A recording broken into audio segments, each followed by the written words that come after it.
Allies exam पाठशाला में आपका स्वागत है। मैं हूं आपका अली भाई और अलीज एग्जाम पाठशाला में आपका स्वागत है। आज हम भारत के लोक नृत्यों की दुनिया में एक गहरी डुबकी लगाने वाले हैं। इस सांस्कृतिक यात्रा की शुरुआत करते हैं उत्तर के पहाड़ों से। सबसे पहले हिमाचल प्रदेश। हाँ, हिमाचल प्रदेश, बर्फ से ढके पहाड़ों का घर। यहाँ का जीवन थोड़ा कह सकते हैं कठिन है, और ये चीज ना उनके लोक नृत्यों में साफ दिखती है। समुदाय के बीच का जो मजबूत बंधन है वो झलकता है। अच्छा। यहाँ का सबसे प्रसिद्ध नृत्य है नाटी, और मजे की बात यह है कि नाटी को Guinness book of world records में दुनिया के सबसे बड़े लोक नृत्य के रूप में भी दर्ज किया गया है। अरे वाह, ये तो बहुत बड़ी बात है। नाटी में ऐसा क्या खास है? देखिए, नाटी एक बहुत ही धीमा, लयबद्ध और गोलाकार नृत्य है। लोग एक दूसरे का हाथ पकड़कर या कमर पर हाथ रखकर करते हैं। ये सिर्फ एक नृत्य नहीं, एक सामाजिक समारोह है। घंटों तक चलता है। घंटों तक? हाँ, फसल के समय, त्योहारों पर, शादियों में। इसकी धीमी गति शायद पहाड़ों की शांत और स्थिर प्रकृति को दर्शाती है। ये तो बहुत दिलचस्प है। और हिमाचल के दूसरे नृत्यों के बारे में क्या कहेंगे? मैंने थोड़ा और डफ के बारे में भी सुना है। हाँ, थोड़ा तो बहुत ही अनूठा है। ये असल में नृत्य और मार्शल आर्ट का एक मिश्रण है। तीरंदाजी पर आधारित है ये। तीरंदाजी? जी, दो गुट एक दूसरे पर तीर चलाते हैं, लेकिन निशाना पैरों पर घुटने के नीचे साधा जाता है। ये महाभारत के कौरवों और पांडवों की लड़ाइयों का प्रतीक है। अद्भुत। मतलब हर नृत्य के पीछे कोई कहानी या कोई उद्देश्य है। अच्छा, अगर किसी को परीक्षा के लिए इन नामों को याद रखना हो तो उसके लिए कोई मजेदार ट्रिक है? हाँ, बिल्कुल है। एक कहानी सोच सकते हैं। मान लीजिए हेमा और आंचल, मतलब हिमाचल, है ना? हाँ हाँ। वो एक राक्षस को डफ कान पे मारकर डीफ कर देती हैं। अच्छा। और वो राक्षस कौन है? जो उन्हें घूरे ही जा रहा था, तो घुरेई नृत्य भी हो गया। वाह। और जब राक्षस ने पूछा कि कितना मारोगे, तो उन्होंने कहा थोड़ा। ये तो वाकई मजेदार है। इससे तो डांगी, डफ, घुरेही और थोड़ा सब याद रहेंगे। चलिए, पहाड़ों से निकलकर अब हम पूर्व की ओर चलते हैं। झारखंड। झारखंड, जिसे झाड़ियों वाला प्रदेश या जंगलों की भूमि भी कहते हैं, यहाँ की संस्कृति प्रकृति से बहुत गहराई से जुड़ी हुई है, और ये उनके नृत्यों में साफ झलकता है। जैसे कि? जैसे सरहुल। सरहुल का मतलब ही है साल वृक्ष की पूजा। जब साल के पेड़ों पर नए फूल आते हैं तो आदिवासी समुदाय प्रकृति का धन्यवाद करने के लिए ये नृत्य करते हैं। अच्छा, तो ये सीधे तौर पर पर्यावरण से जुड़ा है। जी। और छऊ नृत्य के बारे में क्या? मैंने सुना है ये बहुत प्रसिद्ध है। छऊ तो भारत के सबसे शक्तिशाली नृत्यों में से एक है। ये एक अर्धशास्त्रीय नृत्य है जिसमें मार्शल आर्ट, कलाबाजी और कहानी कहने का अद्भुत संगम है। इसकी 3 मुख्य शैलियां हैं। 3? हाँ, झारखंड का सरायकेला छऊ, पश्चिम बंगाल का पुरुलिया छऊ और उड़ीसा का मयूरभंज छऊ। सरायकेला और पुरुलिया में कलाकार विस्तृत मुखौटे पहनते हैं। मुखौटे? जी, जो पौराणिक पात्रों को दर्शाते हैं। ये नृत्य रामायण और महाभारत की कहानियों को एकदम जीवंत कर देते हैं। और यहाँ के जो स्थानीय नृत्य हैं, जैसे हुंटा या झूमर? हुंटा का मतलब है शिकार। ये पुरुषों का एक शक्तिशाली शिकार नृत्य है जो उनकी बहादुरी को दिखाता है। और झूमर, जो फसल कटाई के मौसम में होता है, एक सामूहिक नृत्य है। महिलाएं और पुरुष दोनों भाग लेते हैं। इसे याद रखने का क्या तरीका हो सकता है? झारखंड को झाड़ियों से जोड़कर शायद? एकदम सही। बहादुर लोग ही हंट करने के लिए झाड़ियों में जाते हैं, तो बहादुरिया और हुंटा हो गया। और सरहुल तो झाड़ियों और जंगल से जुड़ा है ही। बेहतरीन। अब हम दक्षिण भारत की ओर रुख करते हैं। कर्नाटक चलते हैं। कर्नाटक का नाम आते ही सबसे पहले यक्षगान का जिक्र होता है। यक्षगान सिर्फ एक नृत्य नहीं, ये एक पूरा थिएटर फॉर्म है। संगीत, नृत्य, संवाद, रंगीन वेशभूषा, भारी मेकअप, सब कुछ। अच्छा, पूरी रात चलते हैं इसके प्रदर्शन, मैंने सुना है। जी हाँ, और पौराणिक कथाओं को दर्शाते हैं। ये कर्नाटक के तटीय क्षेत्रों की एक अनमोल विरासत है। और कुनीथा शब्द मैंने कर्नाटक के कई नृत्यों के साथ जुड़ा हुआ देखा है, जैसे डोलू कुनीथा। इसका क्या मतलब है? कन्नड़ भाषा में कुनीठा का मतलब ही नृत्य होता है। ओहो। तो ये शब्द आपको कई नृत्यों में मिलेगा। डोलू कुनीथा एक बहुत ही ऊर्जावान नृत्य है जिसे बड़े बड़े ढोल, जिन्हें डोलू कहते हैं, उनके साथ किया जाता है। तो कुनीथा कर्नाटक के लिए कीवर्ड जैसा हो गया। और यक्षगान को नाटक से जोड़ सकते हैं। कोई और मजेदार ट्रिक? हाँ, जैसे भूत आराधना नृत्य है तो ट्रिक ये है कि लोग भूत के वेश में नाटक करते हैं।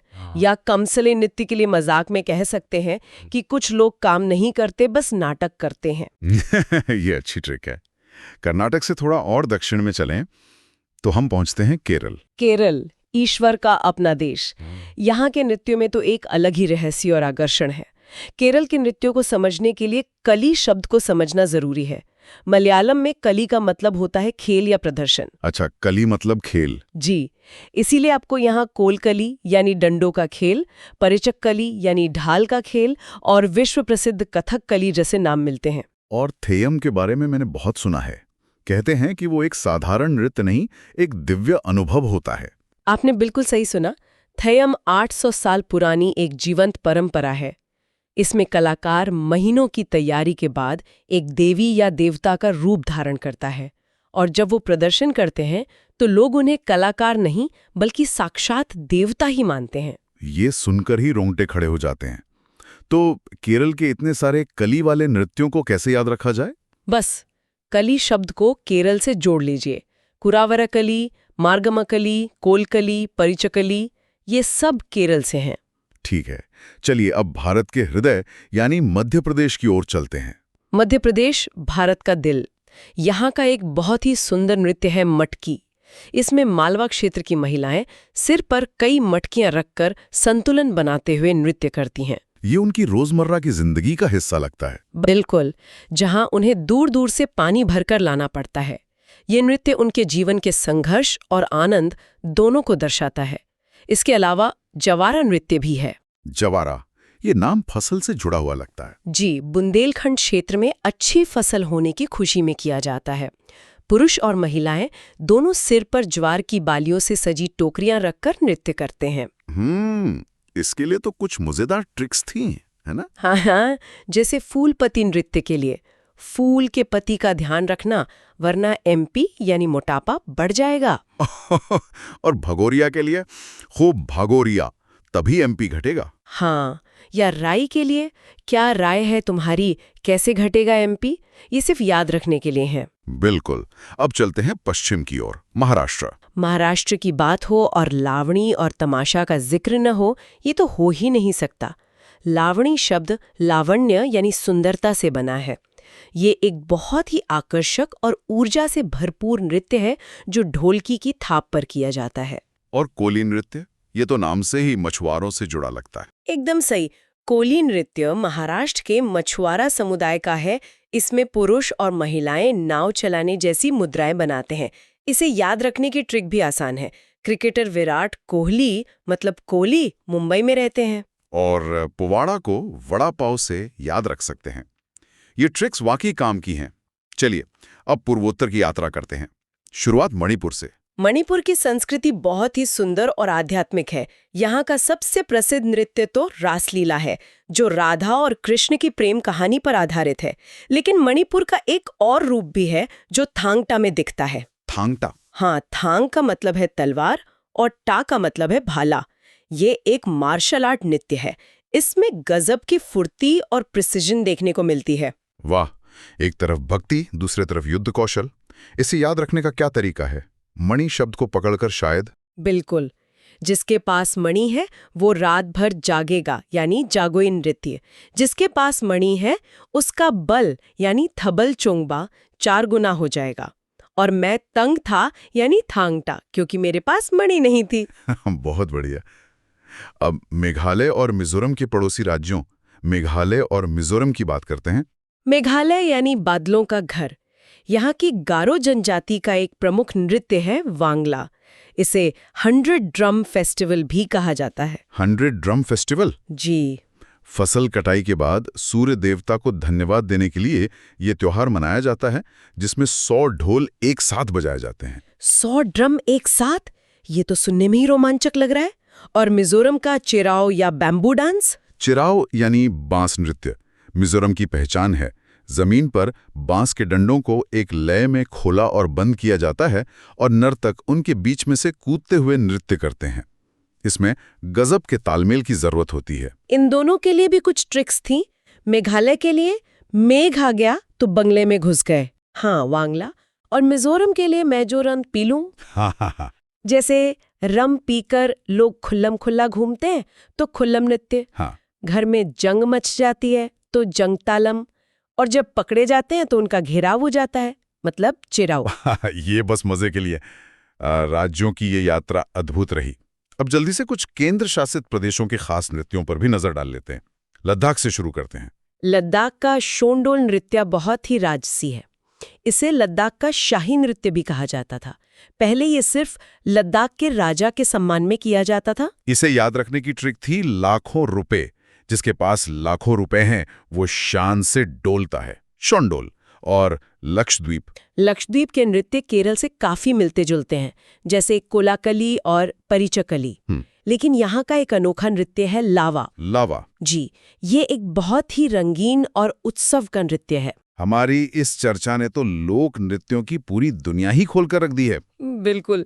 चलिए एक छोटा सा रैपिड फायर राउंड करते हैं, देखते हैं हमें कितना याद रहा। जरूर, ये बहुत अच्छा तरीका है रिवीजन का। ठीक है, तो पहला नटी हिमाचल प्रदेश। झूमर तो झारखंड में भी है, हरियाणा और छत्तीसगढ़ में भी, पर यहाँ झारखंड। बिल्कुल। यक्षगान कर्नाटक, नाटक से याद किया था। सही। ओटम थुलाल ये केरला का है। बहुत अच्छे। एक और सेट।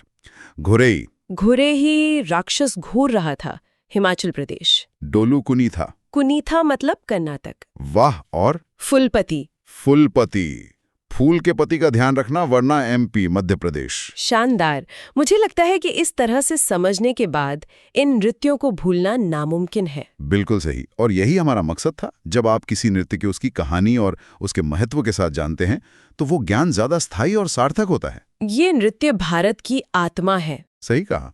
और यह हमें ये भी सिखाता है कि भारत की असली खूबसूरती उसकी विविधता में है। हर कुछ किलोमीटर पर भाषा, भोजन और कला का रूप बदल जाता है। अगली बार जब भी कोई इनमें से किसी नृत्य का प्रदर्शन देखे तो शायद उसे सिर्फ तालियां बजाने के लिए नहीं, बल्कि उस समुदाय की पूरी विरासत को सम्मान देने का एक कारण मिलेगा। जय हिंद, जय भारत।